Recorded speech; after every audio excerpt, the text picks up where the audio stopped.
Hello student, कैसे हैं आप। मैं आशा करती हूँ आप बहुत अच्छे होंगे। मैं साधना यादव आप सभी का स्वागत करती हूँ आपके चैनल NSY एजुकेशन हेल्पर पर, जहाँ मैं आपको प्रोवाइड करा रही हूँ फ्री एजुकेशन। और मैं आपको करा रही हूँ घटना चक्र 2023। और इसमें मैं आपको करा रही हूँ हिस्ट्री का पूर्वावलोकन। ठीक है, अब हम क्या करेंगे। हमने पढ़ लिया है वैदिक काल का हाफ पार्ट, मतलब आधा वैदिक काल पढ़ लिया है, और बचा हुआ भी हम कंप्लीट करेंगे। ठीक है, तो हम जान रहे हैं पुराणों की संख्या 18 थी, यहाँ तक हमने पढ़ लिया था। और उसके बाद 18 पुराण है। मत्स्य पुराण, मार्कंडे पुराण, मत्स्य पुराण, मार्कंडे पुराण, और उसके बाद है भविष्य पुराण, भागवत पुराण, ब्राह्मण पुराण, ब्रह्म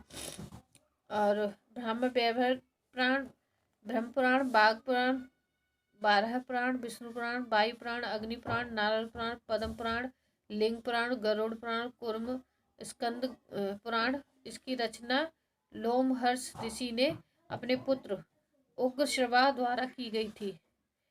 उनमें से भविष्यतः काल जैसी शैली में कलयुग के राजाओं का विवरण मिलता है।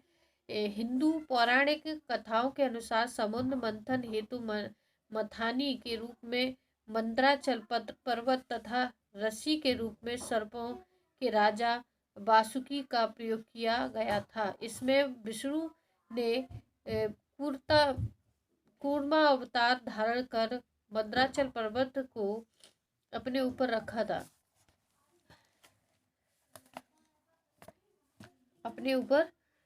था।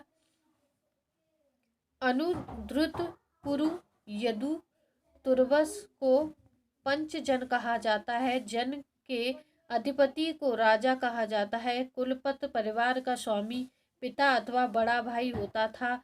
गृह का मुखिया ग्रामणी तथा विश्व का प्रमुख विस्पति कहलाता था। ये 10 राज युद्ध का उल्लेख ऋग्वेद के 7वें मंडल में मिलता है। इस युद्ध में प्रत्येक पक्ष में आर्य एवं अनार्य थे। यह युद्ध परशुनी नदी के तट पर लड़ा गया था। दशराज युद्ध भरतों के राजा सुदासु या फिर त्रसु राजवंश तथा 10 राजाओं का एक संघ, जिसमें पंचजन तथा 5 लघु जनजातीय अलिंग, पख्त, भलान, शिशि, बिसासिन के राजा सम्मिलित थे। लड़ा गया था, इसके माध्यम हुआ था। मतलब ये जो राजा थे 10 राजाओं का युद्ध था, जो इनके नाम जो अभी हमने पढ़े थे, जैसे अनिल, पक, भनाल, शिव, बिसाड़िन राजाओं सम्मिलित थे। इस युद्ध में सुदासु की विजय हुई। सुदासु के पुरोहित वशिष्ठ थे। ऋग्वेद युग में राजा भूमि का स्वामी नहीं ऋग्वैदिक युग में राजा भूमि का स्वामी नहीं था। वह प्रधान युद्ध में जन का नेता होता था। विदत आर्यों का प्राचीन संस्था थी। ऋग्वेद में पुरोहित, सेनानी तथा ग्रामणी का उल्लेख मिलता है। पुरोहित युद्ध के समय राजा के साथ जाता था। स्पर्श, गुप्तचर तथा दूत नामक कर्मचारी का भी उल्लेख मिलता है। ऋग्वैदिक समाज की सबसे छोटी इकाई परिवार या कुल होती थी। ऋग्वैदिक समाज पितृसत्तात्मक समाज था। वरुण सूक्त के सूनहसेप आख्यान से ज्ञात होता है कि पिता अपनी संतान को बेच सकता था। ऋग्वैदिक कालीन समाज प्रारंभ में वर्ग विभेद से रहित था। ऋग्वैदिक में वर्ण शब्द के अर्थ में कहीं कहीं व्यवसाय चयन के संदर्भ में प्रयुक्त हुआ। ऋग्वेद में 10वें मंडल में पुरुष सूक्त में सर्वप्रथम शूद्र शब्द का प्रयोग हुआ। इसमें विराट पुरुष के विभिन्न अंगों के 4 वर्णों की उत्पत्ति बताया है। विराट पुरुष के मुख से ब्राह्मण, भुजाओं से राजजन या क्षत्रिय, और जांग भाग से वैश्य तथा पैरों से शूद्र उत्पन्न हुए। गोत्र शब्द का सर्वप्रथम उल्लेख ऋग्वेद में हुआ। गोत्र शब्द का मूल अर्थ गोत्र शब्द का मूल अर्थ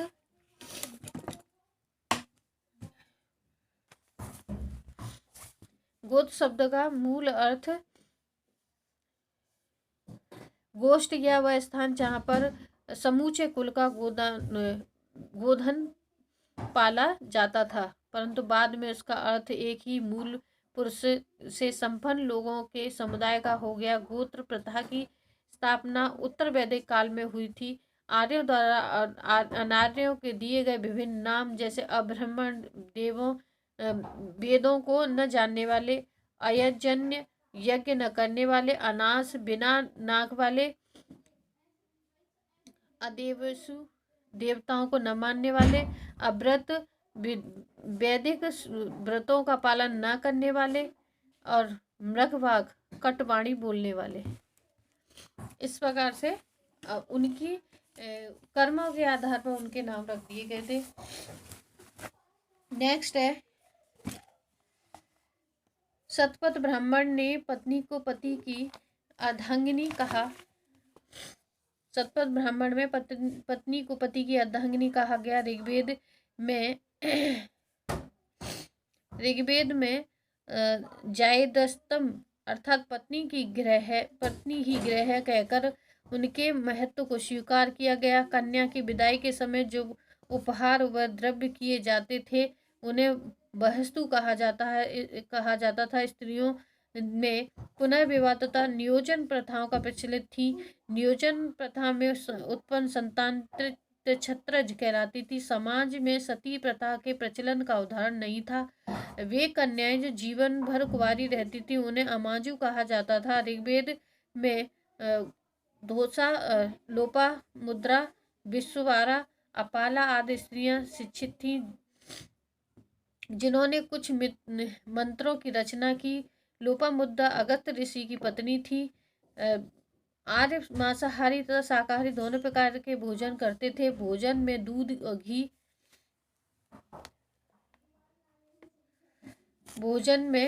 और घी, दही आदि का विशेष महत्व था। दूध में पकी हुई क्षीर पाकोदन का उल्लेख मिलता है, जो जौ के सत्तू को दही में मिलाकर करम्ब नामक एक खाद्य पदार्थ बनाया जाता था। ऋग्वैदिक काल में 3 प्रकार के वस्त्र प्रचलित थे, नीवी, वासस और अधिवासस। स्त्री एवं पुरुष आभूषण पहनते थे। ऋग्वैदिक आर्य आमोद प्रमोद का जीवन व्यतीत करते थे। रण दौड़, घुड़दौड़, पासा खेल अब उनके मनोरंजन के साधन थे। बाधों में झांझ, मजीरे, दुंदुबी, करकणे, बीणा, बांसुरी आदि इनका उल्लेख मिलता है। आर्यों की संस्कृति मूलतः ग्रामीण थी।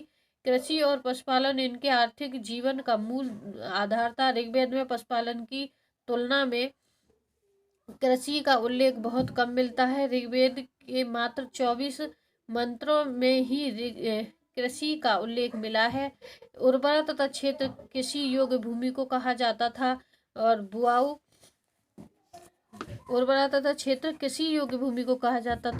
बुआई, कटाई और मड़ाई आदि क्रियाओं से लोग परिचित थे। ऋग्वेद में कुल्या, नहर, कूप, अभट खोदकर बने हुए गड्ढे, अश्व चक्र, रहट, चरखी आदि का उल्लेख मिलता है। ऋग्वैदिक समाज में व्यवसाय आनुवांशिक नहीं थे। ऋग्वैदिक में तच्छा, बढ़ी, स्वर्णकार, चर्मकार, बाग जुलाहे, कर्मा, धातु कर्म करने वाले, कुंभकार आदि का उल्लेख मिलता है। कताई बुनाई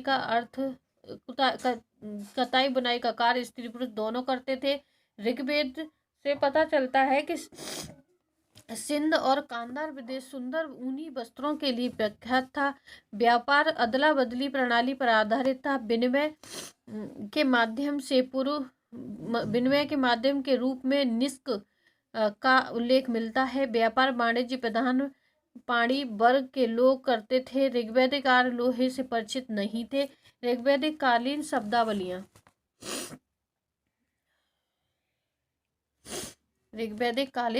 शब्दावलियां नीवी कमर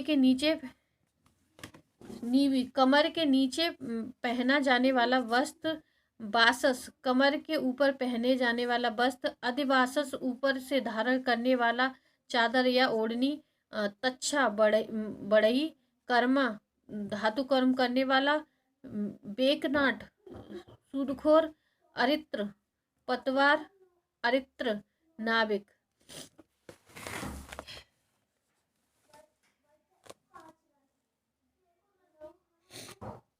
वैदिक साहित्य के ऋग्वैदिक प्राचीन वैदिक साहित्य के ऋग्वैदिक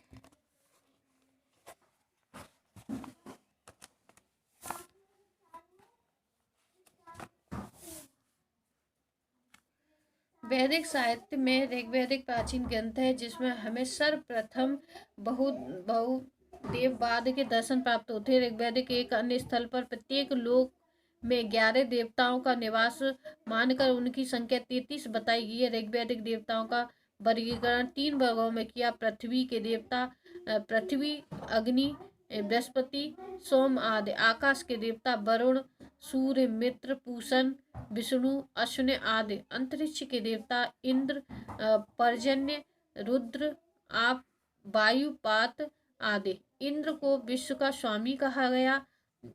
इन्हें पुरंदर तथा किला तोड़ने वाला कहा गया। ऋग्वेद में सर्वाधिक सूत्र 250 इंद्र को समर्पित है। इंद्र को आर्य का युद्ध नेता या वर्षा का देवता माना जाता है। ऋग्वेद में अग्नि को 200 सूक्त समर्पित है और वह इस काल के दूसरे सर्वाधिक महत्वपूर्ण देवता हैं। ऋग्वैदिक देवताओं में सोम तथा तीसरा नाम स्थान प्राप्त है। वरुण को समुद्र का देवता एवं ऋत का नियामक माना जाता है। वरुण को वैदिक सभ्यता में नैतिक व्यवस्था का प्रधान माना जाता है। इस कारण इन्हें त्रस्य गोपा भी कहा गया। ईरान में वरुण को अहुर मज्जा तथा यूनान में ओरेजोन के नाम से जाना जाता है। ऋग्वेद में 9वें मंडल में 114 सूक्त सोम को समर्पित हैं। वनस्पति एवं औषधियों के देवता पूषण है। इसके रथ को बकरे द्वारा खींचते हुए प्रदर्शित किया गया है। जंगल की देवी अरण्यी जबकि ज्ञान की देवी सरस्वती थी। उत्तर वैदिक काल में अनुद्रहा, तुर्वश, कृबि, पुरु, भारत आदि जनों का लोप हो गया। शतपथ ब्राह्मण में पुरु तथा पांचाल को वैदिक सभ्यता का सर्वप्रथम प्रतिनिधि बताया।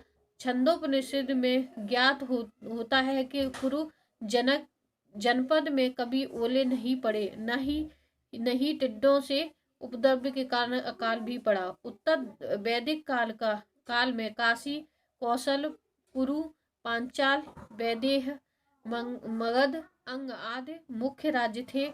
उपनिषद में कुछ क्षत्रिय राजाओं के उल्लेख प्राप्त हुए। वैदेह में जनक, पांचाल के राजा प्रवाहण जावली और केकय के राजा अश्वपति, काशी के राजा अजातशत्रु प्रमुख थे। विभिन्न दिशाओं में राजाओं के विभिन्न नाम। पूर्व सम्राट, पश्चिम स्वराट, उत्तर विराट, दक्षिण भोज, मध्य राजा। ऐत्रेय ब्राह्मण में सर्वप्रथम राजा की उत्पत्ति का सिद्धांत मिलता है। ऐत्रेय ब्राह्मण में कहा गया है कि समुद्र पर्यंत पृथ्वी के शासक एकराट होता है। अथर्व में एकराट सर्वोच्च शासक को कहा है। अथर्व में परीक्षित को मृत्युलोक का देवता कहा गया है। छंदोग्य उपनिषद और बृहदारण्यक उपनिषद में उद्दालक, आरुणिक एवं उनके पुत्र श्वेत केतु के बीच ब्रह्मा और आत्मा की अभिन्नता के विषय में संवाद है। अथर्ववेद में सवा और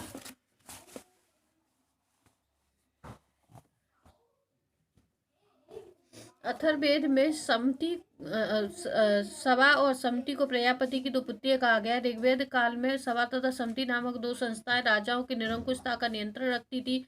संभवतः सवा कुलीन व बृहद मनुष्यों की संस्था थी, जिसमें उच्च कुल के उत्पन्न व्यक्ति ही भाग ले सकते थे। इसके विपरीत समति सर्वदा की सभा थी, जिसमें जनों के सभी व्यक्ति अथवा परिवार के प्रमुख भाग ले सकते थे। सभा का ऋग्वेद में 8 बार उल्लेख मिलता है। ऋग्वेद की में समति का 9 बार उल्लेख मिलता है। उत्तर ऋग्वेद काल में सभा में महिलाओं की भागीदारी बंद कर दी गई।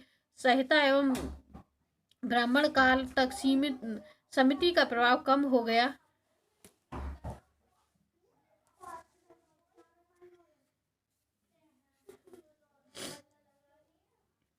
संहिता ब्राह्मण काल में समिति का प्रभाव कम हो गया और यह केवल परामर्शदात्री परिषद ही रह गई।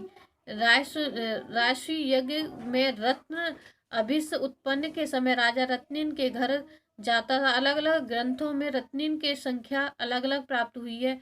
शतपथ ब्राह्मण में सर्वाधिक 12 पत्नियों का उल्लेख मिलता है।